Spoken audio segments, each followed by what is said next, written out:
گھر ٹوٹے یا خاندان ٹوٹے، بھائی بھائی کے مقابلے میں کھڑا ہو یا بہن بھائی کے مقابلے میں کھڑا ہو، اپنے ہوں یا بیگانے ہوں، جہاں بھی نفرتوں کے کانٹے ہیں تو پیچھے اس کے پیچھے یہ دنیا کی مصیبت نظر آئے، یہ دنیا کی مصیبت نظر آئے گی۔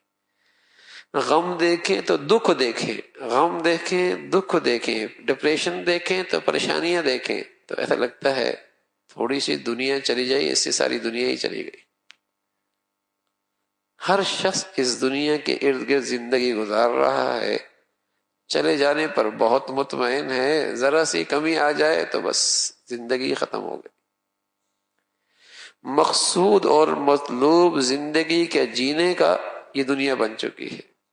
اس لیے رسول اللہ صلی اللہ علیہ وسلم فرمایا کرتے تھے، حب الدنیا رأس کل خطیئہ، ہر خطا اور برائی کی جڑ یہ دنیا کی محبت ہے۔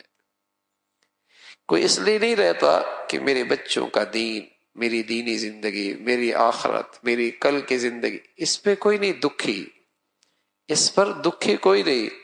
اگر دکھ ہے تو کسی دنیا کی وجہ سے، یہ نہیں ہے وہ ہو گیا ایسا ہو گیا، یہی دنیا کے دکھوں نے اسے گھیر رکھا ہے۔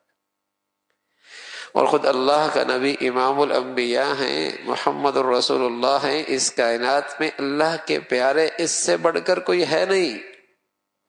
جو وجہ کائنات بنے ہیں اللہ کا نبی، اللہ کے اس نبی کے گھر کی زندگی کیسی تھی؟ اللہ کے نبی نے اس سے اچھی زندگی منع نہیں فرمائی، اس سے اچھی زندگی منع نہیں فرمائی، اچھا کھانا، اچھا پینا، اچھا رہش منع نہیں فرمایا، لیکن اپنی زندگی سے دکھایا کہ اگر کسی کے پاس یہ نہیں بھی ہے تو گھاٹا کون سا ہے، اگر اس میں سے کچھ چلا بھی ہے تو کون سا نقصان ہوا، اگر اس میں کچھ کمی پیشی ہو بھی گئی تو کیا ہوا۔ اس سے اچھی زندگی، اچھا کھانا پینا پہننا منع نہیں فرمایا، لیکن اپنی زندگی سے سبق دیا کہ دنیا کا گھاٹا گھاٹا نہیں ہے، دنیا کا نہ ملنا کوئی غم کی چیز نہیں ہے، یہ کوئی دکھ اور پریشانی کی چیز نہیں کہ یہ نہیں ملا وہ نہیں ملا۔